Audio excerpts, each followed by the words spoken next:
নমস্কার বন্ধুরা, বিপাশা বীর চ্যানেলে আপনাদের সকলকে স্বাগত জানাই। আজকের রেসিপি হচ্ছে দেশি মুরগির মাংস দিয়ে বিরিয়ানি।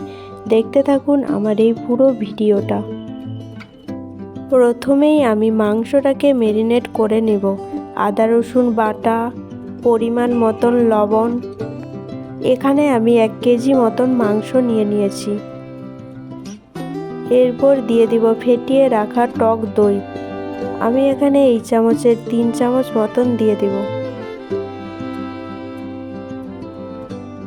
এরপর দিয়ে দিব কিছুটা পরিমাণে বিরিয়ানি মশলা।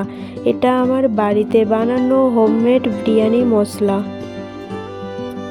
এরপর সবগুলোকে ভালোভাবে হাত দিয়ে মাখিয়ে নিতে হবে কিছুক্ষণ সময় নিয়ে।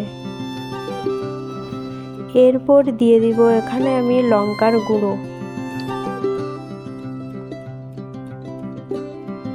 এখানে আমার মাখানো হয়ে গেছে। এইবার ম্যারিনেট করা মাংসটাকে কিছু সময়ের জন্য ঢাকা দিয়ে রেখে দিতে হবে। আমি এখানে বেরেস্তার জন্য কিছুটা পরিমাণে পেঁয়াজ কুচি করে নিয়েছি। এরপর এগুলোর মধ্যে কিছুটা লবণ মাখিয়ে রেখে দেব, যাতে ভাজাটা খুবই তাড়াতাড়ি হয়ে যায়। তেলে দেওয়ার সঙ্গে সঙ্গেই ভাজা হয়ে যাবে লবণ দিয়ে মাখিয়ে রাখার কারণে। এরপর চালটাকে আমি সেদ্ধ করে নেব। প্রথমে জলের মধ্যে দিয়ে দেব এলাচ, লবঙ্গ, দারচিনি। এরপর দিয়ে দেব 1 চামচ মতন সাদা তেল। এবার আগের থেকে ভিজিয়ে রেখেছিলাম চালটা, সেটা দিয়ে দেব। চেষ্টা করবেন চালটা 1 ঘন্টা মতন ভিজিয়ে রাখার। দেখুন এখানে আমার ভাতটা 60% মতন সেদ্ধ হয়ে গেছে। পেঁয়াজের মধ্যে লবণ মাখিয়ে রাখার কারণে বেরেস্তাটা আমার খুবই সুন্দর ভাজা হয়েছে। এরপর আমি কড়াইতে তেল দিয়ে মাংসটা দিয়ে দিয়েছিলাম কষানোর জন্যে। কিছুক্ষণ সময় নিয়ে ভালোভাবে কষিয়ে নিতে হবে মাংসটাকে। এখানে আমার কষানো হয়ে গেছে, এবার নামিয়ে নিব। এরপর আমি নিয়েছি গোলাপ জল, কেওড়া জল। এগুলো দুটোই বাটিতে একসঙ্গে মিশিয়ে রাখবো। আপনারা ততক্ষণে আমার এই চ্যানেলটিকে সাবস্ক্রাইব করে দিন। এরপর বিরিয়ানির হাঁড়িটাকে রেডি করে নেব। প্রথমে হাঁড়ির নিচে দিয়ে দেব গ্রেভিটা, এরপর দিয়ে দেব রাইস। প্রথমে গ্রেভিটা দিলে বিরিয়ানিটা নিচ থেকে লেগে যাবে না। এরপর দিয়ে দেব ভেজে রাখা আলু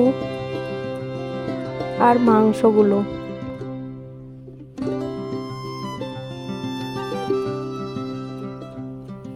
এরপর দিয়ে দেব কিছুটা পরিমাণে বেরেস্তা। আমি এখানে দুধের মধ্যে আগের থেকে কেশর ভিজিয়ে রেখেছিলাম, সেই জলটা এবার দিয়ে দেব।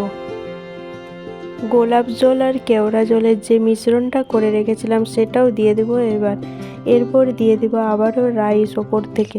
আমি এখানে 2 লেয়ারে বিরিয়ানিটা করে নিচ্ছি, আপনারা চাইলে 1 লেয়ারেও করে নিতে পারেন। একই রকম ভাবেই আমি এখানে সমস্ত কিছু দিয়ে দিচ্ছি।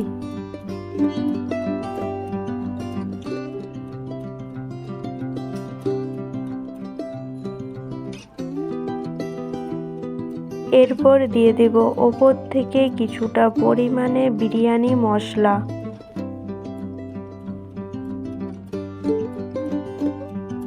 বেরেস্তা,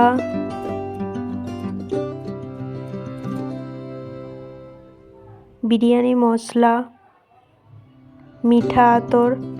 আমি এখানে 3 থেকে 4 ফোঁটা মতন মিঠা আতর দিয়েছি। বিরিয়ানিতে আমি কোনো রকম ফুড কালার ব্যবহার করিনি। বিরিয়ানির হাঁড়ি আমার রেডি হয়ে গেছে। এবার কম আঁচে দমে বসিয়ে দিয়েছিলাম। দেখুন কি সুন্দর ঝরঝরে বিরিয়ানি হয়েছে। দোকানে না কিনে এই রকম ঘরোয়া পদ্ধতিতে বাড়িতে বানিয়েও খেতে পারেন কলা পাতাতে। খেতে খুবই সুস্বাদু হবে। আমার এই রেসিপিটা ভালো লাগলে কমেন্ট করে জানাবেন আর ভিডিওটাতে লাইক করে দেবেন। ধন্যবাদ, সবাই ভালো থাকবেন, সুস্থ থাকবেন।